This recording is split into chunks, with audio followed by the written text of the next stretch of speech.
Block whole जेतिकी speed कौन वस्तु को निज भर को टाणी निए वार्म होल से स्पीड कौन वस्तु को बाहर को फिंगी थाए। कहवाक गले वार्म होल हूँ black hole opposite version. Video start करने पूर्व मुझे हिमांशु नायक और आप देखुं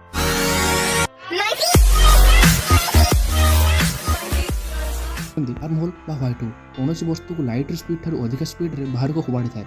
वार्म होल अच्छी कि ना ये पर्यटन कौन प्राक्टिकल इनफॉरमेशन ना जहाँकि मैथमेटिकल इक्वेशन और थ्योरी उपर बेस्ड साइंटिस्ट और रिसर्चर्स मान अवदान देयर इज नो प्रूफ बा यह साइंटिस्ट मानकर इमेजिनेशन कहले चले। जॉन मिकेल 1784 मसीह मैगजीन व्हाइट होल विषय प्रथम सूचाई 1915 मसीह साल आल्बर्ट आइंस्टाइन मैथमेटिकल इक्वेशन साहाय्य यह प्रूव करते।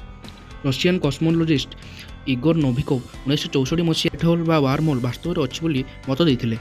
जो ब्लाक होल इवेंट होराइजन में मास न थाई ताहाकु आमे व्हाइट होल मध्य कहि जाई परिबा। व्हाइट होल बा वार्म होल मध्य मास इलेक्ट्रिकल चार्ज एंगुलर मोमेंटम अच्छी बोली साइंटिस्ट मैंने मत देइछंती। जोठारे ब्लाक होल को गोटे गैलेक्सी एंट्री डोर कह जाए, व्हाइट होल को बा वार्म होल को आउ गोटे गैलेक्सी एग्जिट डोर कह जाए। वीडियो भल लगे लाइक शेयर कमेंट करूँ। ये नुआ नुआ वीडियो देखा आम चैनल सब्सक्राइब करूँ।